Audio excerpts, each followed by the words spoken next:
Good morning friends. स्वागत है आपका हमारे नए चैनल पर।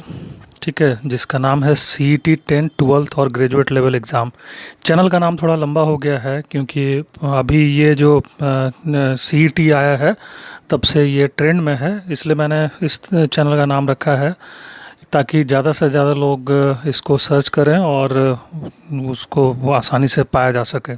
ठीक है, तो अभी जैसा कि हम सब जानते हैं कि कॉमन एलिजिबिलिटी टेस्ट आ गया है, तो आने वाले जो समय रहेंगे उसमें मुझे लगता है कि सारा एग्ज़ाम जो है एक ही प्लेटफॉर्म से कंडक्ट होगा। ठीक है, समय ना बर्बाद करते हुए हम आज इस क्वेश्चन को देखते हैं। ठीक है, कि ये क्वेश्चन क्या है। हमने एक क्वेश्चन लिया है जो कि बहुत ही आसान है। ठीक है, तो हम इसको क्वेश्चन को देखते हैं।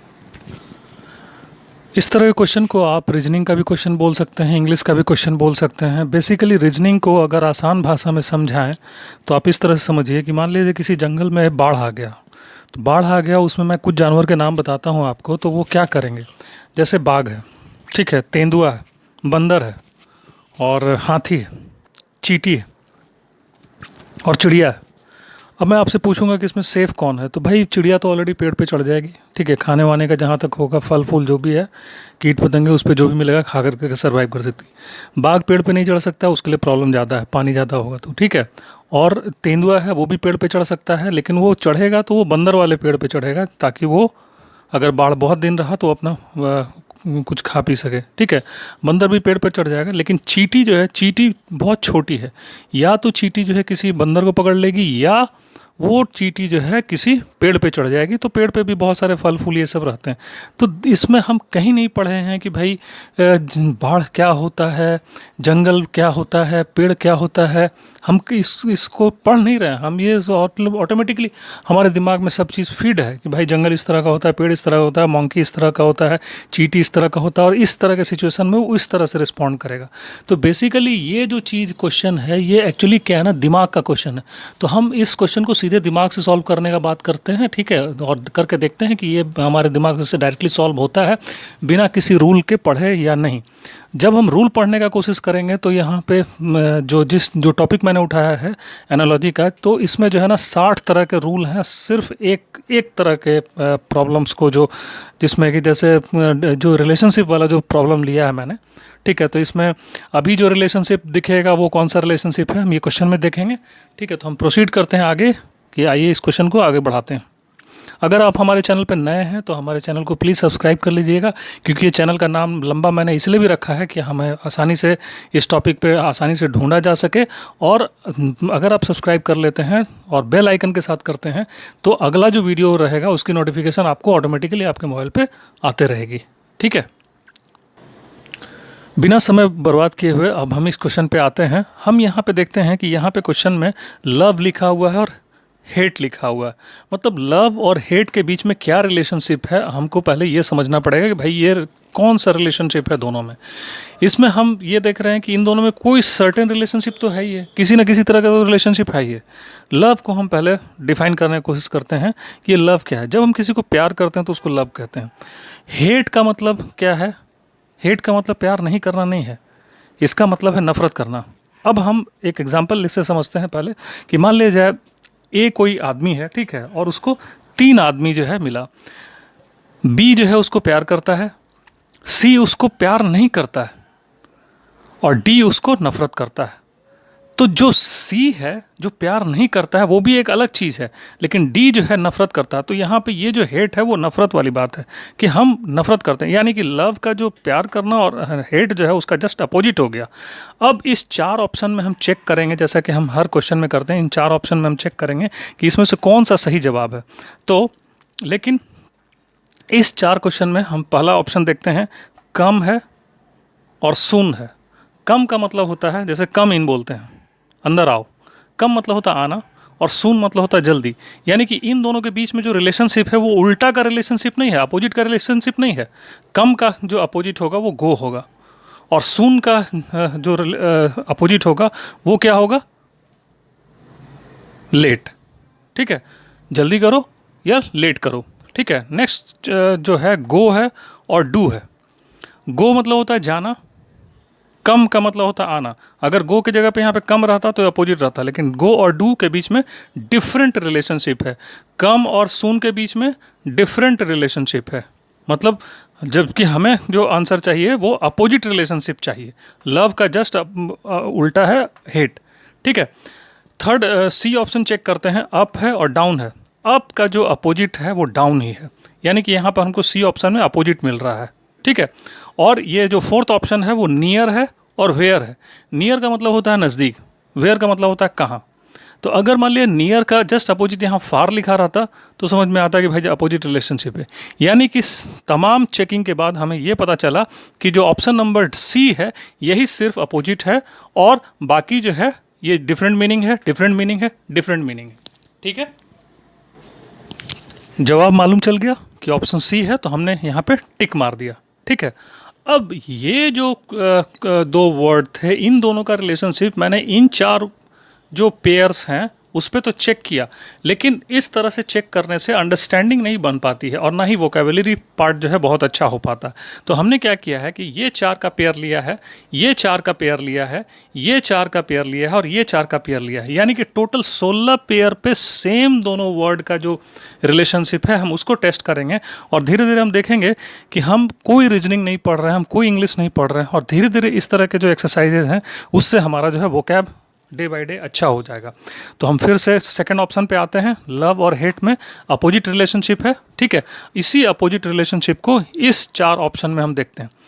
कम है, गो है, आना और जाना, यानी कि ये क्या मिल रहा है आपको, अपोजिट मिल रहा है। ठीक है। ठीक है, यहाँ तक तो समझ में आता है। गो है और स्टे है। गो मतलब होता है जाना और स्टे मतलब रुकना। दोनों जो है अपोजिट मीनिंग जैसा लग रहा है, लेकिन यहाँ पे ये कंफ्यूज करने का कोशिश कर रहा है। ये गो मतलब जाना, स्टे मतलब रुकना, लग रहा है कि दोनों अपोजिट टाइप का मीनिंग है, लेकिन एक्चुअली वो कन्फ्यूज़न है। अप है और एबव है, ये तो जो है सेम मीनिंग है। अप मतलब भी ऊपर होता है और सेम मतलब एबव मतलब भी ऊपर होता है, तो ये दोनों का जो सेम मीनिंग है, यानी कि इन दोनों के बीच का जो रिलेशनशिप है वो सिनोनिमस रिलेशनशिप है। ठीक है। जबकि हमें जो रिलेशनशिप चाहिए वो एंटोनिमस रिलेशनशिप चाहिए। ठीक है। अगला चेक करते हैं, नियर है और देयर है। नियर का मतलब होता है नज़दीक और देयर का मतलब होता है वहाँ। नज़दीक का मतलब तो दूर होगा ना अगर अपोजिट होगा, और ठीक है, तो ये नियर का हेयर है, हेयर का होगा तो देयर होगा, नियर का होगा तो फार होगा। ये भी जो है कन्फ्यूज़ करने वाला है। ठीक है। तो इस चारों में हमें जो सबसे ज़्यादा जो सटीक जवाब लगा वो, चूँकि कम और गो जो है अपोजिट है, तो ये मेरे ख्याल से ये जो है अपोजिट, ये ऑप्शन नंबर ए सही होगा। ठीक है। तो हमने इसको जो है टिक कर दिया कि ये ऑप्शन सही है।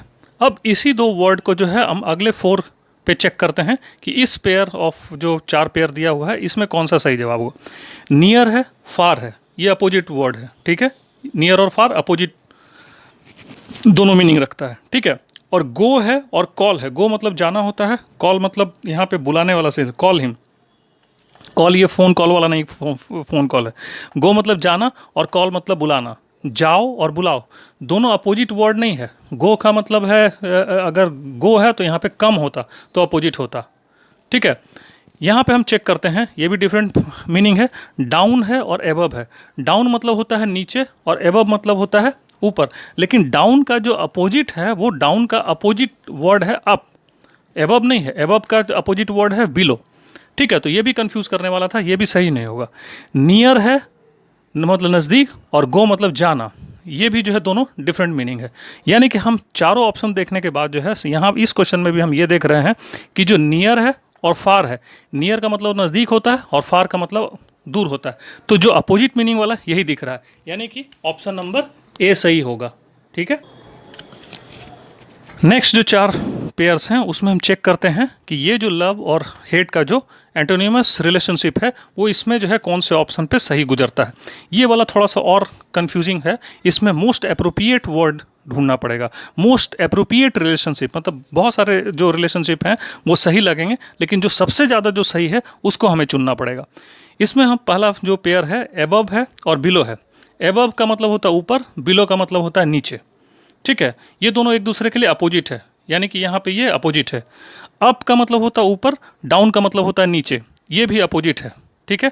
लाइक का मतलब होता है लाइक करना, डिसलाइक का मतलब होता है लाइक नहीं करना, ये भी दोनों अपोजिट है, लाइक का डिसलाइक, जैसा कि आप हमारे वीडियो में भी करते हैं लाइक और डिसलाइक, ठीक है। उसके बाद नेक्स्ट ऑप्शन है कम और गो। ये भी जो है कम मतलब होता है आना और गो मतलब जाना, यानी कि चारों जो ऑप्शन दिख रहे हैं वो लव और हेट के ही जैसे रिलेशनशिप हैं, यानी कि वो एंटोनिमस रिलेशनशिप हैं, उल्टा वाला रिलेशनशिप रखते हैं। लेकिन अब इन चारों में से ये कन्फ्यूज़न हो रहा है कि भाई इसमें से सबसे सही कौन सा होगा। तो अब हम फिर से इस लव और हेट वाले वर्ड को देखते हैं कि ये लव जो वर्ड है ये फीलिंग से रिलेटेड है, यानी कि ये मन की चीज़ है। हेट करते हैं मतलब हम किसी को जब तक के लिए मन से नहीं उसको नफरत करेंगे तब तक के लिए हम हेट नहीं कर सकते। यानी कि ये जो वर्ड है ये फीलिंग से रिलेटेड नहीं है, एबव और बिलो में कोई फीलिंग का नहीं है, वो ह्यूमन फीलिंग्स नहीं है। इसमें यहाँ अप और डाउन में भी कोई फीलिंग नहीं है, ठीक है। और ये कम और गो में भी कोई फीलिंग नहीं है। लेकिन लाइक और डिसलाइक जो है फिर हम यहाँ पे मन से करते हैं, यानी कि ये लाइक और डिसलाइक फीलिंग वाली बात आ रही है, इसलिए ऑपोजिट तो है लेकिन फीलिंग के साथ एसोसिएट है, इसलिए जो ऑप्शन होगा वो ऑप्शन नंबर सी होगा, ठीक है। तो हमने फिर इस ऑप्शन को टिक कर दिया क्योंकि यही सही है। तो हमने देखा कि जो लव और हेट जो वर्ड हैं उसका जो रिलेशनशिप इन 16 पेयर में हमने देखा, इससे क्या होगा कि हमारा वोकैब भी बढ़ेगा और धीरे धीरे हमारा अंडरस्टैंडिंग भी बढ़ेगा। इसमें हम इंग्लिश की भी बात कर रहे हैं, इसमें हम नॉलेज का भी बात कर रहे हैं, दोनों टेस्ट हो रहा है, ठीक है। तो हम ये कह रहे हैं कि अगर हम ये जो रिलेशनशिप है और जो इसमें हम देखें तो 60 तरह के रूल हैं, लेकिन बिना किसी रूल के भी हमने अपने सिर्फ IQ लेवल से जो है इस क्वेश्चन को सही किया है। तो हमारा IQ लेवल कब बढ़ता है? जब हम फास्ट रीडिंग करते हैं, बहुत पढ़ते हैं और इस तरह के जो है पजल्स को जो है करते रहते हैं, ठीक है। Thank you. वीडियो अगर अच्छा लगा होगा तो लाइक कर दीजिएगा, लेकिन सब्सक्राइब जरूर करें क्योंकि अगला जो वीडियो है वो आपको बेल के साथ, अगर आप हमारे को सब्सक्राइब करते हैं तो उसकी नोटिफिकेशन खुद ब खुद आपके मोबाइल पे मिल जाएगा। Thank you.